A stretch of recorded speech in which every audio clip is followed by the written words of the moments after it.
एक कथा मैं कृष्णदास जी की सुनाता हूं ना, कि उन्होंने 12 वर्षों तक नित्य माला बनाई।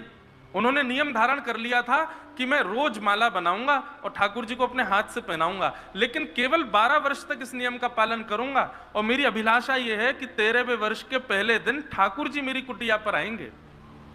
मैं अभी 12 वर्ष तक रस का पालन करूंगा, लेकिन 13वें वर्ष के पहले दिन ठाकुर जी को रास का पालन करना है। ठाकुर जी आएंगे मेरे पास, मैं नहीं जाऊंगा उनके पास। बंधुओं, एक ऐसा नियम कोई भी आप भी बनाइए सब, लेकिन फिर याद रहे 12 वर्ष में एक दिन भी नागा नहीं होना चाहिए। और एक बात और बताएं, जिस दिन आप नियम बनाएंगे उस दिन उस नियम को तोड़वाने की पूरी जिम्मेवारी श्री राधारमण लाल जी ले लेंगे। वो नियम कोई और नहीं तोड़वाता, ये नियम जितने भी बना के टूटते हैं ना, ये ठाकुर जी तोड़वाते हैं।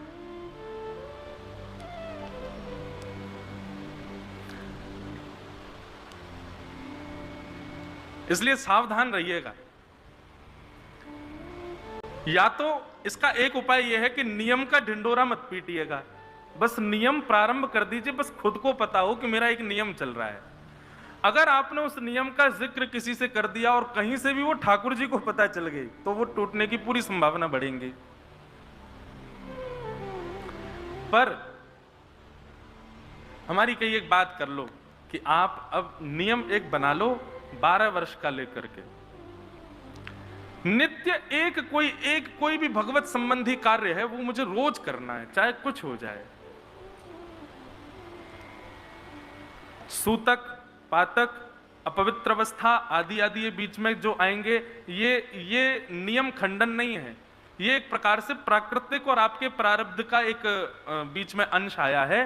तो उसकी पूर्णता ऐसे होती है कि जितने दिन आपके घट गए इन कारणों से, जब घर में कोई बालक हो गया, घर में किसी दूर के रिश्तेदार की मृत्यु हो गई, आदि आदि ऐसे कुछ भाव जिनमें आप वो नियम पालन नहीं कर पाते, उतने दिन 12 वर्ष में और बढ़ा दीजिएगा गिन करके, क्योंकि ये प्राकृतिक भावना है, ये आपके प्रारब्ध से आने वाले ये दूषित दिन हैं जिनमें आप नहीं कर पाए नियम।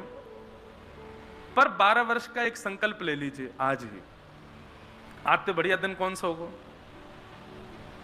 और फिर कल से लग जाओ उस क्रम में, फिर 12 वर्ष की प्रतीक्षा करो, बस किसी को बताना नहीं आपका नियम क्या है। और जिस दिन 12वां वर्ष पूर्ण हो, 13वें वर्ष के पहले दिन ही आप या तो कहीं एकांत में गिरिराज जी चले जाना या यमुना जी चले जाना, कहीं एकांत में चले जाना, क्योंकि ठाकुर जी लीला करेंगे।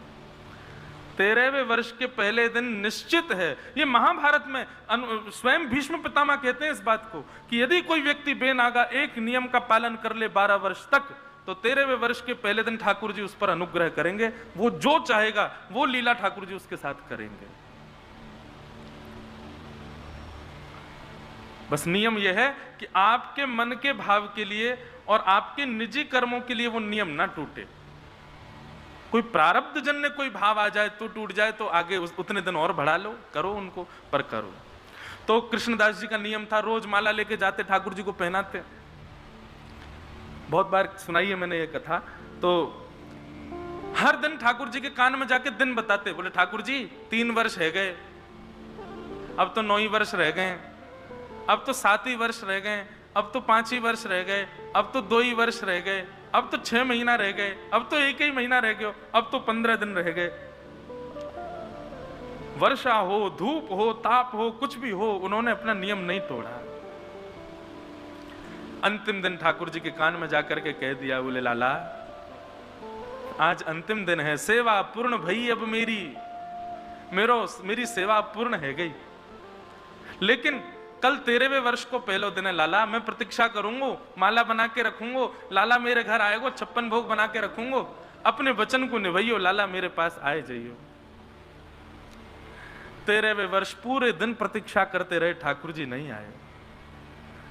सुबह से दोपहर तक, दोपहर से शाम तक, शाम से अर्धरात्रि तक भी प्रतीक्षा की कि ठाकुर जी शायद मंदिर में व्यस्त होंगे, आ जाएंगे। लेकिन जब 13वें वर्ष का दूसरा दिन प्रारंभ होने लगा, कृष्णदास जी के मन में भाव आया, ठाकुर जी नहीं आए। अरे सही कह में जे विश्वास को पात्र ना है नंद को छोरा, यानी कोई गोपी की बात को मानना है रखो, संतन की बात को मानना है रखो, मेरी बात को कहां मान रखेगो जे। अरे गलत पड़ गया मैं याके चक्कर में, पूरे 12 वर्ष मैंने व्यर्थ कर दिए, धूप ताप वर्षा कोई को विचार नहीं की, रोज माला पहनाई, केवल इतनी प्रार्थना तो करी मेरे पास आके, बस 13वें वर्ष के पहले दिन माला पहन लियो, नहीं आयो। हाँ या को त्रिलोकी को राज्य छूट जाएगा ना। अब ब्रजवासी सुनावे पे आमे तो मैं तो बहुत सदी हुई भाषा बोल रहा हूं। ब्रजवासी सुनावे पे आमे तो भैया ठाकुर जी भी चौकड़ी मारे भागे, बोले कहीं ब्रजवासी नहीं सुनाए थे। कृष्णदास जी अपनी समस्त सामग्रियों को लेकर के बरसाने की ओर जाने लगे। इतने में ही गायों का झुंड सामने से आ रहा था। कृष्णदास जी कोने होके खड़े हो गए, इतनी गैया और निकलती जा रही है, निकलती जा रही है। 1 घंटा है गो खड़े खड़े, गैयान को समूह खत्म ना है रो। कृष्णदास जी बोले भैया इतनी गैयान की बाढ़ आई है कि सुनामी आई है, समझ ही ना आ रही, कहां से आ रही है इतनी गैया। तभी उन गैयान के बीच में एक ग्वारिया अपने सुंदर कंधा पे डंडा टांगे और वहां पे दोनों हाथन को टांगे आए गए। अरे बाबा कितकू जा रहे हो? कृष्णदास जी बोले बरसाने को जा रहा हूं। बोले काय को? अरे कर ले तेरे लाला की चाकरी हमने, ये तो सुना ही ना है, ये तो ढीठ है, महा ढीठ है, अब ना रहना यहाँ के पास, अब तो हम किशोरी जी की शरण में रहेंगे। ग्वारिया बोले बाबा सुबह तो भूख लगी है, कछु पवाए तो हो, तो अभी तो गैया घनेरी हैं, सबरी चली जाएंगी, बाकी बाद निकली हूं। कृष्णदास जी वहीं बैठ गए, 56 भोग बनाया था ठाकुर जी के लिए, खोल दिया। बोले ले भैया तू भी पा, मैं हूं पाऊं। ग्वारिया बोलो बाबा मेरे हाथ में गोबर लगो है, अपने हाथ से कैसे पाऊं, आप पवाए दो। हम्बे है तो तू नंदगाम को ही ना, ऐसो ही तेरो ठाकुर, ऐसो ही तू, सबरे ऐसे ही हो, बहु सेवा करावे, तू सेवा करवा ले जाते जाते। हाँ बैठ मेरे जोरे, खवाऊं तो है, और स्वयं भी खामे और नेक नेक लेके वह ग्वारिया को खवामे। देखते ही देखते ग्वारिया के नेत्रन से आंसू बहने लगे। कृष्णदास जी बोले अरे भैया रो काई को रो है, मिर्ची लग गई का? ए तो कोई की याद आ रही है, रो काई को रो है? बोले ना बाबा आज हमारे रो रहा हूं कि 12 वर्षन में एक दिना भी बिना माला के नहीं रहे हो, लेकिन आज मुंह को सवेरे से माला नहीं पहनाई, मुंह को माला की बड़ी याद आ रही है। जैसे ये भाव कहे कृष्णदास जी का रोम रोम पुलकित हो गया। तुरंत ही ग्वारिया के वेश में साक्षात नंद नंदन प्रकट हो गए और प्रकट होकर के बोले बाबा देख मैंने अपना वचन निभाई दियो, तेने कही 13वें वर्ष के अगले दिन आए जी हूं, अभी दूसरा दिन लगो नहीं है और मैं आ गया हूं, देख ले बाबा, चल अब छोड़ के मत जावे, अब तुम वहीं डट जा कुटिया में अपनी, यहीं रहे नंदगाम में। बाबा ने अपनी पोटली बांधी, पोटली आदि बांध करके ठाकुर जी को देखते देखते मंद मुस्कुराते रहे और महाराज देखते ही चौकड़ी मार के भागे बरसाने की ओर। ठाकुर जी पीछे पीछे दौड़े, अरे बाबा अब तो मैं मिल गया, अब कहां को जा रहा है? कृष्णदास जी बोले जय जय, 12 वर्षन तक आपकी सेवा करते रहो, एक बार भी अनुभव नहीं करायो।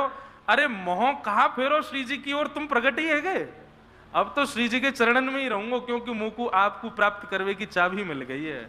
आप ऐसे नहीं मिलोगे, जब तक श्री जी के चरणाश्रित नाय होंगे तुम नहीं मिलोगे। और बाबा बरसाने चले गए, नाम ही बदल लियो, अपना नाम रख लियो राधा दास, तो सदा रहूंगा इन्हीं। बंधु श्रीमद् भागवत में स्वयं श्री यमुना जी कहती हैं आत्मा रामस्य कृष्णस्य ध्रुवमात्मास्ति राधिका तस्य दास प्रभावेण विरहोस्मान न संस्पृशेत। यदि तुमको ठाकुर जी बहुत परेशान कर रहे हो, श्री जी की शरण में चले जाओ, श्री जी करेंगे ठीक इनको। तो भैया या व्यासपीठ से ये कथा मैंने अनेक बार कही है, पर आज पहली बार कह रहा हूं कि जो भी लोग सुन रहे हैं, मैं भी आपके संग आओ, हम सबरे 12 वर्ष को एक कोई नियम बना लें, छोटो से ही सही, और कोई को बताइए मत वह नियम को, और वह नियम को नित्य पालन करो। 12 वर्षन तक वह नियम को पालन करियो, 13वें वर्ष हम सबरे अंतर ध्यान है जाएंगे, कहीं और चले जाएंगे और फिर एकांत में देखेंगे ठाकुर जी कोई तो लीला करेंगे। और यदि 13वें वर्ष के पहले दिना कोई लीला नहीं भई तो सबरे मिलेंगे श्री जी के पास बरसाने में, वही होगी कृपा। जय हो, बोलो वृंदावन बिहारी लाल की।